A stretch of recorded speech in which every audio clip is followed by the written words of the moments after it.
Hello, yeah, yeah. Comment allez-vous, yeah. Comment ça va? Comment allez-vous? J'ai envie de vous dire, j'espère que vous faites au mieux. Parce que, voilà, actuellement, dans cette France, qui, je le rappelle, n'est pas la France de Macron. En fait, moi, je commence à en avoir marre d'entendre cette expression partout. La France de Macron, la France à Macron. Non, non, non. Non, non, non, non, non. C'est notre France et il va falloir qu'ils le comprennent en fait au bout d'un moment. Et si il faut passer par, one, two, droite, gauche, révolution, on va passer par là. De toute façon, là, de l'autre côté, ils sont en train de se préparer. Ce podcast est devenu period, genre. Non, mais ils sont en train de se préparer là, physiquement, je sais pas qui, je sais pas quoi, là. Oh, va falloir qu'on se prépare nous aussi, hein, parce que si demain c'est la guerre civile, en fait, je sais même pas si demain c'est la guerre civile, qu'est-ce que je fais? Je vais enregistrer des podcasts. Bonjour, c'est la guerre civile. C'est horrible. C'est vraiment le monde dans lequel on vit, genre, on est en train de se préparer à des choses tellement horribles et on est là, genre, bien sûr. Non, bah moi, demain, faut que j'aille travailler, vendre des vêtements. Voilà. Non, mais c'est horrible.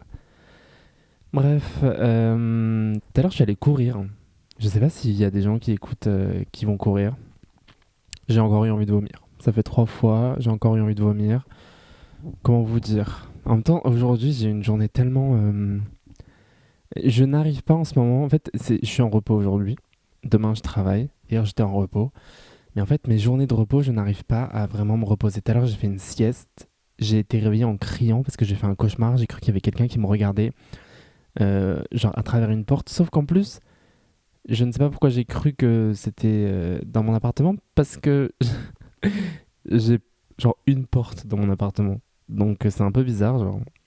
Et j'ai crié, je me suis dit, c'est fini, il y a quelqu'un qui rentre, qui est en train de me regarder dormir, horrible. Donc j'ai crié, et voilà comment je me suis réveillé après 2 heures de sieste, c'était ridicule.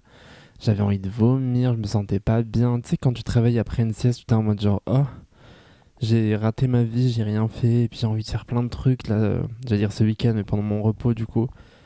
Je voulais faire de la musique, je voulais écrire, je voulais monter une vidéo que je dois poster sur ma chaîne YouTube depuis, mais en fait c'est une vidéo récapitulative, pas récapitulative de l'année, mais genre en mode j'ai fait un peu une capsule temporelle où je réponds à des questions et tout. Sauf qu'en fait j'ai filmé pendant 1 heure et demie, et là j'ai monté 15 minutes en fait. Genre c'est tellement long à monter, je suis en mode je vais la sortir à un moment dans l'année et j'écrirai le titre, je me suis dit que je mettrais comme titre cette vidéo a été tournée en décembre 2025. Parce que j'ai d'autres choses à faire en fait. Juste j'ai d'autres choses à faire et quand je travaille pas, c'est ça qui est horrible. Je pense pas du tout être la seule personne qui est comme ça, mais quand je travaille pas, je suis tellement fatigué en fait. Je suis fatigué. Genre là, c'est pour ça que je me suis remise à courir parce que je me dis genre si ça peut m'aider à je sais pas, genre à déjà mon anxiété, c'était ça la base. Et du coup être moins fatigué parce que je sais que mon anxiété me fatigue énormément. Et du coup, je me dis si ça peut me baisser mon anxiété, que je suis que je chôme, que je chôme moins fatigué du coup, et bah peut-être que je pourrais faire plus de choses, j'en sais rien. Mais je me pousse faire plus de choses, pourquoi? C'est ça le truc, t'es là toujours à vouloir faire des trucs et tout ça. En fait, moi je sais pourquoi je veux faire des choses. Je veux faire des choses parce que j'aimerais bien en 2026, et je sais pas si ça va arriver, hein.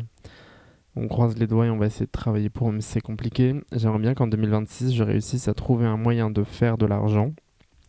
C'est pas du tout forcément être sur les réseaux, faire de l'influence, ça m'intéresse pas trop. Et puis en plus, vu ce que je partage sur les réseaux, je pense pas que euh, je puisse un jour faire de l'influence. Parce que bah, c'est clairement sur mes réseaux, c'est marqué, c'est pas marqué, mais je veux dire, ça se voit que je suis pro-Palestine, contre les génocides, les différents génocides qui se passent dans le monde actuellement. Que en fait, les marques, elles veulent pas travailler avec ça. Et de toute façon, même moi, je me dis, même si j'ai pas le choix, à un moment de gagner de l'argent. Euh, et du coup, c'est ça, on est dans des paradoxes et tout ça. Je me dis, mais est-ce que si un jour demain, il y a une grande marque qui participe au génocide, qui vient me donner de l'argent, est-ce que je vais dire oui? Bah, en fait, il y a une partie de moi qui est en mode, bah, non, je vais pas dire oui. Sauf qu'il y a des moments, t'es en mode, genre, bah, en fait, si tu veux pouvoir sortir de ce système salarial, tu es aussi obligé de fonctionner avec le système capitaliste, ça qui est horrible. Mais du coup, de toute façon, le système salarial, il est dans le capitalisme, hein. Tout est mélangé, tout est dedans, hein. Je vis dedans j'allais dire comme un poisson dans l'eau, mais pas du tout en fait, comme un poisson ou bien comme un mammifère qui n'est pas un poisson et du coup qui est dans l'eau. Enfin bref, qui est en train de se noyer quoi. Period. Euh, et puis voilà, je suis allé courir. Comme d'habitude, je sais pas comment on dit en français, summon. Je Enfin en fait, je pense toujours à une personne avec qui j'étais au lycée, qui était plus jeune que moi, mais ou non, elle était pas plus jeune que moi. Si, elle avait 1 an de moins que moi, je crois. Ou elle avait mon âge. Non, elle avait 1 an de moins que moi. Et en gros, non, elle avait mon âge en fait. Parce que je sais plus, moi j'étais une classe, après j'ai redoublé, je sais plus, enfin bref. En tout cas, elle était dans la même année que moi, parce que j'avais redoublé ma seconde. Et elle, en cours de sport, elle courait super bien. Genre à chaque fois, enfin, elle courait super bien. Et elle s'appelait Constance. J'espère qu'elle s'appelle encore Constance. Enfin, peut-être qu'elle a changé de prénom, mais j'espère qu'elle est encore en vie. Euh, et à chaque fois, je pense à elle quand je cours parce qu'elle courait bien. Et à chaque fois, je me dis qu'il faut que je fasse des longues enjambées quand je suis trop fatigué. Et puis, je sais pas, genre, c'est aussi parce que elle me. Comment dire? Elle m'émouvait. Cette phrase veut rien dire. Bref, elle me touchait en tant qu'individu, tu vois. Donc j'étais un peu en mode genre, je sais pas, il y avait quelque chose un peu de nostalgique dans son regard et donc souvent je pense à elle quand je cours. Et du coup là couru, j'ai couru avec elle, j'ai pensé à elle quand je courais parce qu'il y a un moment j'étais trop fatigué, je me disais mais je peux pas être fatigué comme ça tout le temps, genre. Et, euh, et du coup, parce qu'en fait, du coup j'étais fatigué, je voulais rentrer chez moi, mais je courais pas assez vite. Et donc j'ai commencé à me dire, ok, bah, elle fait des grandes enjambées, et là, tac, tac, tac, une gazelle. Ah là là, une gazelle dans Paris. Et je courais comme ça. Euh, Hier, je suis allé faire des courses. Enfin, je suis allé faire des grosses courses qui vont me durer tout le mois. J'espère, parce que ça m'a coûté plus cher que d'habitude. Bizarrement. Enfin, pas bizarrement d'ailleurs, mais bah, après, j'ai acheté genre de l'huile d'olive. Mais donc voilà, la paye, elle a mis du temps à arriver. Et encore, j'ai pas tout reçu. Mais, euh, mais donc, ouais, on est un peu sur une fin de janvier, je pense, un petit peu pour tout le monde, qui est un peu fatigante. Et en même temps, bah, je pense que, enfin, comme je vous en avais parlé, mais je suis allé voir le spectacle, la conférence Décoloniser le Dance Floor, et ça m'a fait énormément de bien. Et pourtant, ouais, il y a quelque chose aussi, je pense que je suis fatigué, en fait. Je suis fatigué de ce mois de janvier. Et j'ai aussi envie de développer aussi des choses de mon côté, comme je vous ai dit. J'ai vraiment besoin de me prendre ce temps qui n'existe pas. Parce qu'en fait, je pense que c'est comme tout le monde, mais quand tu travailles la journée et que le soir tu rentres, t'as pas envie de dormir directement parce que tu te dis genre, mais attends, mais si je dors directement, ça veut dire que ma vie, c'est juste mon travail, en fait. Mon travail qui, bah, chaque personne est différente, mais moi, me passionne pas. Et du coup, bah, je dors plus tard le soir parce que je me dis, oh, j'ai envie de scroller sur mon téléphone, de regarder des séries, parce que c'est un peu bizarre, mais genre quand t'es fatigué quand même, t'as peut-être pas aussi l'esprit de faire des trucs un peu trop compliqués. Et en même temps, je me dis peut-être qu'il faudrait que j'arrête de regarder trop des écrans et que je fasse les trucs que j'ai envie de faire, quoi. Mais, euh, mais ouais, écrire. Là, j'ai pensé à une nouvelle idée pour, ouais, pour pouvoir, comment on appelle ça? Exorciser un, un peu cette sensation, ce truc un peu compliqué que j'ai eu là, ce mois, de me faire virer 2 fois et un peu pour les mêmes raisons et un peu pour un truc de. C'est compliqué quoi, d'avoir la sensation que j'en ai déjà parlé donc on va pas réitérer, mais en gros de juste d'avoir le truc d'être dégagé parce que tu es toi en fait. Et la manière dont tu existes ne pas se dissocie, mais ne fonctionne pas avec le monde capitaliste quoi. et le monde autour de toi, et en même temps de te regarder et te dire ah, ça se trouve c'est juste parce que t'as des privilèges que t'es comme ça, et en même temps nan, nan, enfin c'est un peu tout ce mélange, c'est un peu fatigant. Quoi de neuf sinon, je me suis foutu sur les applications MDR. MDR, MDR, MDR. Bah, comment dire? Je crois que j'ai envie de m'amuser un peu en 2026. Paradoxalement, le monde ne va pas bien et c'est un peu, c'est un peu antinomique ce que je veux dire. C'est pas antinomique, mais en gros, comme moi j'ai passé mes 5 dernières années là à essayer de me prendre soin de moi et de me soigner en gros, et ben parce que j'avais la chance aussi de pouvoir payer pour ça tout simplement, ou d'avoir une mère qui puisse payer pour mes soins. Euh, et ben je me retrouve aujourd'hui dans une situation où pour la première fois vraiment depuis vraiment des années, même avant de passer le bac, même avant le lycée, enfin depuis des années, en tout cas sûr et certain, la première fois depuis que je n'habite plus chez mes parents, sachant que moi je suis parti en internat quand j'avais 14 ans, donc ça date. Euh, et ben depuis, c'est la première fois que je me sens un petit peu plus stable dans ma vie, en tout cas mentalement. Ce qui fait que j'ai vraiment l'envie, parce que je pense que c'est aussi... avant, peut-être parfois j'avais la possibilité, mais j'en avais pas du tout envie. Puis j'ai eu l'envie, et là, et j'avais pas du tout la possibilité, genre mentalement, physiquement.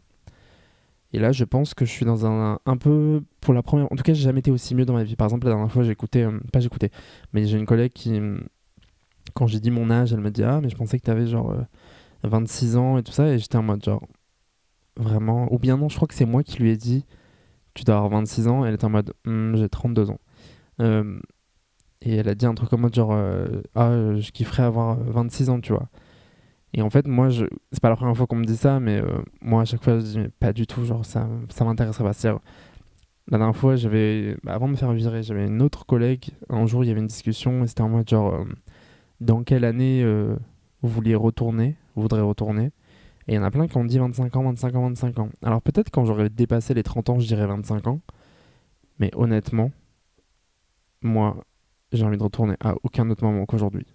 Genre, en fait, comme je sais comment c'était hier et que j'ai vu surtout dans ma vie que j'ai jamais été aussi bien qu'aujourd'hui, je suis pas du tout en train de dire que ma vie est parfaite, surtout mentalement, tous les jours, hein. Mais je sais que le travail d'hier, je me remercie énormément pour le travail d'hier. Je remercie toutes les personnes qui m'ont accompagné dans ma vie, dans mon passé. Je remercie toutes les personnes qui étaient là pour m'écouter. Je me remercie aussi, vraiment, je précise sur moi parce que je sais aussi que pendant longtemps, je m'en suis voulu et encore, il y a des jours où je m'en veux, hein. Là, c'est juste, on est en train de discuter, mais demain, probablement, j'aurai envie de me tarter la gueule, genre. D'ailleurs, à chaque fois quand je me vois dans le miroir, je sais pas vous, mais à chaque fois, je suis obligé de faire des grimaces et des trucs comme ça, genre. Et parfois, je m'insulte. Je sais pas, j'ai toujours la sensation, parfois, je me dis, si je m'insulte assez fort, se trouve la personne qui est dans le miroir, elle va sortir. Qu'est-ce que vous en pensez? Genre en mode, c'est quelqu'un d'autre, c'est pas vraiment moi. Euh, mais ouais, je me remercie d'avoir fait de mon mieux en fait. Je crois que c'est ce que je disais au tout début là, du mois, quand j'avais fait un peu les highlights et tout ça. Genre, en fait, je me remercie d'avoir fait mon mieux. Je sais qu'il y a plein de choses que j'aurais pu faire mieux. J'aurais pu euh, peut-être ouais, faire tout mieux. On peut toujours faire mieux.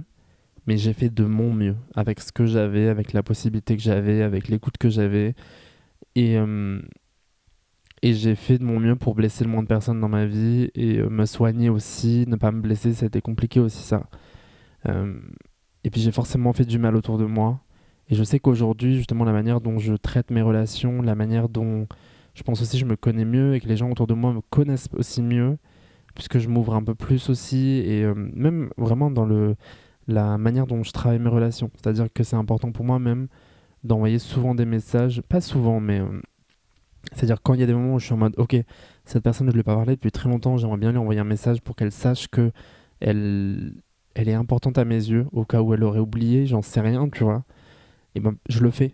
Je dis ah bah juste un petit message. Souvent quand je vois un message où je commence par juste un petit message, et ben en fait c'est pour un peu alors il y a une période de ma vie où je le disais aussi quand moi j'allais pas bien et je pense que je recherchais un peu à ce qu'on me... En fait, j'aurais aimé qu'on m'envoie ces messages-là. On me les envoyait pas. Euh, et il y a aussi eu un truc un peu malsain, c'est qu'à un moment, genre, je crois que les gens ont cru que c'était ma manière de communiquer, de ne pas communiquer. Et moi, j'allais tellement mal et je voulais tellement ces personnes que je considérais comme mes amis, même si j'avais du mal à les considérer comme mes amis parce que je comprenais pas comment je pouvais avoir des amis, comment on pouvait m'aimer, quoi. J'aurais aimé que ces gens me contactent quand ça allait pas bien. Sauf que bah il y avait beaucoup de gens qui me contactaient pas parce qu'ils se disaient mais en fait c'est comme ça que cette personne fonctionne, alors qu'en vrai pas du tout. C'était mon anxiété, ma dépression, hum, qui en fait j'avais beaucoup de moments où en fait c'était compliqué pour moi parce que j'avais pris trop sur moi longtemps et je pouvais plus rien faire, quoi. J'étais genre allongé sur le sol pendant très longtemps. Je pensais que j'avais été. Après, j'ai jamais été diagnostiqué. Et qui sait, peut-être qu'un jour je serai diagnostiqué comme ça. Mais pendant longtemps, je me disais, mais attends, mais peut-être que je suis bipolaire. Parce que j'avais l'impression qu'après tous les 6 mois, je pouvais plus rien faire de ma vie. Et en fait, honnêtement, alors après, je suis pas du tout spécialiste, hein, mais je le pense pas. Parce que c'était genre. C'était plus un rapport vraiment avec mon anxiété. C'est-à-dire que j'étais tellement en anxiété tout le temps qu'il y avait des moments où mon corps, en fait, il shut down parce qu'il était fatigué, en fait. Mon corps fatigué. C'est-à-dire que je pouvais pas rester plus de 6 mois dans un travail parce qu'au bout de 6 mois, mon corps fatiguait tellement que ça s'arrêtait tout seul, genre. Et qu'après, pendant 6 mois, limite, je dirais pas que pendant 6 mois je dormais, mais pendant 6 mois, genre, je parlais à plus personne, j'envoyais plus de messages, je me renfermais sur moi-même parce qu'en fait, je n'avais plus l'énergie pour faire quoi que ce soit. Et c'est pour ça que c'est important pour moi encore aujourd'hui de me concentrer sur mon bien-être, mais surtout de me concentrer sur mon anxiété. C'est pas mon bien-être. J'ai pas envie de passer ma vie à penser qu'à moi, ça m'intéresse pas. Mais en tout cas, c'est pas du tout une question de, comment on appelle ça, de développement personnel ou je sais pas quel genre de truc, mais c'est plus, je sais que, je sais comment je fonctionne. Je sais que je suis très vite fatigué, que mon anxiété en fait me fatigue énormément, que des situations où je me sens pas bien me fatiguent énormément. Et en fait, ce qui est compliqué, c'est que, pour être très honnête, une situation dans laquelle je travaille et que j'aime pas mon travail parce que juste me passionne pas le cerveau, tu vois, que en plus je parle avec beaucoup de gens, que je rencontre de nouvelles personnes souvent, et ben en fait tout ça, ça me fatigue. Mais je pense que ça fatigue tout le monde. Mais ce qui fait qu'à à côté de ça, j'ai pas l'énergie pour développer des trucs qui m'intéressent plus moi. C'est ça qui est compliqué. Et donc souvent, je tourne un peu autour du pot. Par exemple, j'adore ce podcast et ce que j'en fais, même si c'est pas forcément extraordinaire, et ben, j'adore pouvoir développer ça. J'adore que certaines personnes m'écoutent. J'adore qu'il y ait peut-être cet échange. J'adore me dire que là, après, pour le mois de février, probablement que ça va être des épisodes d'1 heure, une fois par semaine, parce qu'il va falloir que je me détendre aussi et développer d'autres trucs. Mais la réalité, c'est que moi, j'aimerais beaucoup pouvoir me dire ah ben en fait, je fais que de la musique tous les jours. Mais même ça, en fait, j'ai encore cette voix dans ma tête, ce qui est encore un peu compliqué de jugement. Même si je l'ai beaucoup moins et que j'arrive plus, entre guillemets, à voir c'est quoi qui me manque, entre guillemets, dans la musique, qu'est-ce qui me manque comme savoir, euh, comme savoir-faire, MDR, ceux qui savent savent. Euh, et, et du coup, bah, ça me plaît quand même de me dire, ah bah en fait, c'est plus trop les voix dans ma tête qui m'empêchent de faire des trucs. Mais quand même, par exemple, la dernière fois, je voulais refaire une vidéo, j'en avais déjà fait une. Mais là, je me dis, comme je suis à Paris, peut-être que l'algorithme, il peut m'aider plus. Mais je voulais faire une vidéo en disant, bah voilà, je fais de la musique pour la poster sur le réseau. Voilà, je fais de la musique. J'aimerais bien plus le développer. J'aimerais bien faire un EP bientôt. Et j'ai juste besoin d'être accompagné, au moins par quelqu'un qui peut m'aider à produire de la musique, enfin tu vois, genre un partenaire de taf, quoi, un peu, d'un projet cool et tout ça. Le problème, c'est que j'ai pas de thune pour payer qui que ce soit. Euh, mais, euh, mais ouais, j'aimerais bien ça parce que ça, c'est pareil, c'est un hobby, en tout cas, c'est quelque chose qui me passionne, mais que je fais avec personne, que je fais vraiment seul. L'écriture, je le fais seul. Toutes ces choses. Et en fait, j'aime faire tellement de choses que je sais pas. Je pense que j'ai encore du mal à m'organiser moi-même et puis entre guillemets vraiment je veux pas me, c'est-à-dire me, comment dire, pas me lancer des fleurs mais me mettre de la pommade sur le dos toute la journée, tu vois. Mais bah, la vérité c'est que quand t'as un job à côté c'est fatigant, c'est tout. Voilà. Et encore j'ai que un 35 heures. J'ai que un 35 heures, j'ai pas un 39 heures, j'ai pas un 40 heures, j'ai pas voilà. Mais ça reste quand même fatigant. Euh, c'est bête mais ne serait-ce que pour tous les jours te dire ok à telle heure il faut que tu sois là-bas. Je sais pas, c'est fatigant. C'est juste fatigant. Et puis en plus, les trucs de me faire dégager de partout à chaque fois, c'est que ce qui fait que j'anticipe aussi le négatif, c'est que je me dis, bon, allez, à tous les coups, là ça me sourit. Et puis après, je vais me faire dégager. Donc, mieux vaut pas que je donne trop d'importance. Et j'ai pas non plus. C'est ça qui est compliqué. C'est que j'ai pas non plus envie de donner énormément d'importance. Parce que j'ai pas envie que mon énergie vitale, elle soit prise par ces entreprises qui n'en ont rien à foutre de moi, en fait. Tu vois ce que je veux dire? Et factuellement, bah, j'en ai rien à foutre d'eux en fait. C'est ça aussi la réalité. C'est que dans cette société, les choses vont tellement mal euh, que parfois c'est un peu compliqué. C'est un peu compliqué et surtout, genre, euh, je culpabilise beaucoup aussi de ma position et de me dire, mais en fait, ferme ta gueule, ma belle. Genre, t'as un toit sur la tête, t'as ta famille s'il y a besoin. Si vraiment je suis dans la galère financièrement, je peux demander est-ce que tu peux m'aider? Enfin, je veux dire, il y a des gens que je connais et c'est pas le cas, tu vois. Donc, et on en connaît toutes et tous des gens pour qui c'est pas le cas. Donc, il y a un peu un truc où je suis en mode genre, ferme ta gueule en fait. Et en même temps, d'un autre côté, bah, la vie c'est la vie. Il y a des jours où ça va, il y a des jours où ça va pas. Et ça, je peux pas le contrôler tout le temps. Je fais de mon mieux, j'essaie de faire de mon mieux. Et puis en plus, honnêtement, même si la culpabilité, je pense qu'elle est utile pour comprendre où on veut aller, ce qu'on veut faire de mieux, etc. Bah, quand il y a trop de culpabilité, c'est un peu inutile. Et puis surtout, la culpabilité mal placée, un peu de oh, mais je suis une personne horrible. Je l'ai fait hein, aussi, ça. Hein. Bah, en fait, ça fait rien avancer. Ça fait rien avancer, tu prends pas vraiment ta responsabilité. Et puis, je parle de moi. Hein. Je suis pas en train de parler de vous et de différentes situations, mais je trouve que bah, après, c'est des signes aussi de traumatisme. Mais quand tu culpabilises pour tout et tout le monde et tout le temps et tout, bah en fait, tu n'avances pas.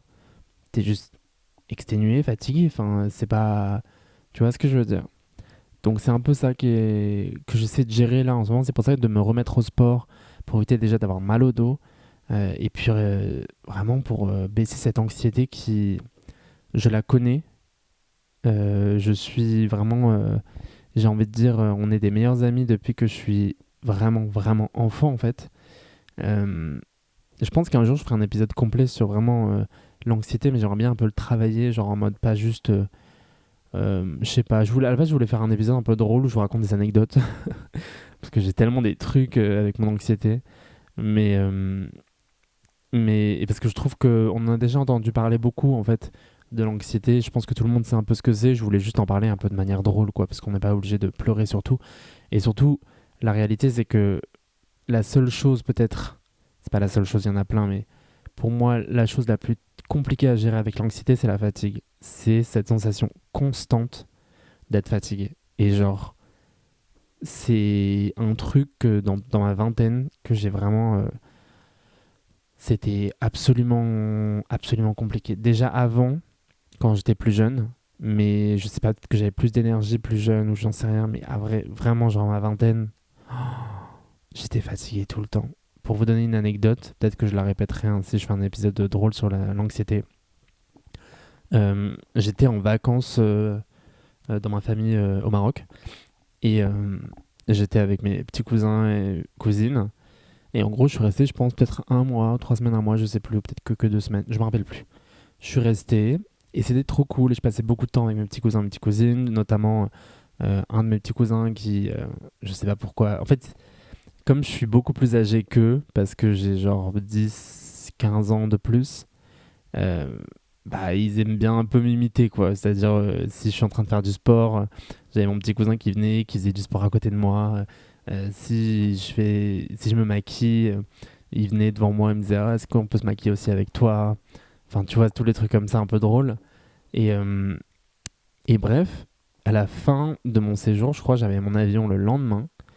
Et je sais plus pourquoi, je suis en train de discuter avec ma sœur, mon autre cousine qui est plus âgée, et on leur dit, genre en mode, c'est quoi la chose que vous vous souvenez, entre guillemets, le meilleur souvenir euh, avec moi, ou en tout cas, genre, c'est pas le meilleur souvenir, c'était en mode, genre, si vous pensez à moi, à quoi vous pensez?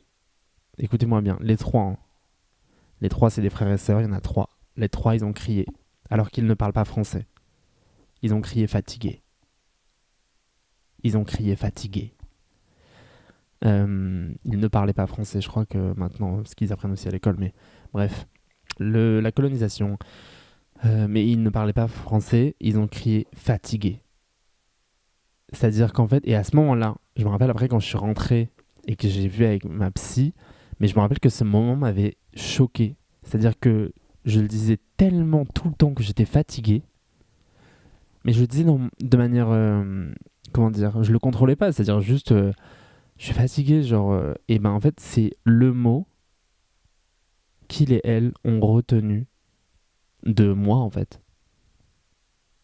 Genre, j'avais passé un mois, et au bout d'un mois, le seul mot je sais pas, genre, remémoré, je sais plus c'est quoi le mot que je viens de dire là, c'était fatigué.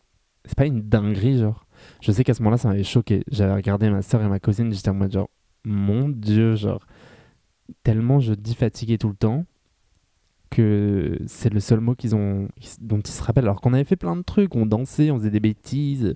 Enfin, genre, même si je fais plus trop. Mais je suis un peu loufoque, quoi. I'm a bitch, I'm a crazy cunt. Non, mais tu vois ce que je veux dire? On se maquillait, on faisait des défilés, on faisait des trucs, quoi. Et je me dis, dans tout le mois, genre, on a fait des activités. Et le seul truc dont tu te rappelles, c'est fatigué, frère. MDR. Bref. Donc voilà. Je sais plus trop ce que je vais raconter aujourd'hui, c'est un peu le but de ce podcast. On va s'arrêter là-dessus, sur cette anecdote très drôle, que je trouve hilarante, et qui m'a un peu genre choqué, et je me suis dit, bon ma belle, va vraiment falloir te prendre en main là, alors que je m'étais déjà prise en main depuis un bail, hein. Bref, je vous fais des gros bisous, je vous souhaite une très bonne soirée. Là on est quel jour? Mercredi, je vous souhaite une très bonne semaine. Je vous embrasse fort, et puis voilà, que des bonnes ondes, que des bonnes ondes, que des bonnes ondes, comme ça, comme ça. Ouais, je vous ai fait un bisou, je suis un malade. Je suis malade, ouais. Allez, gros bisous, bye.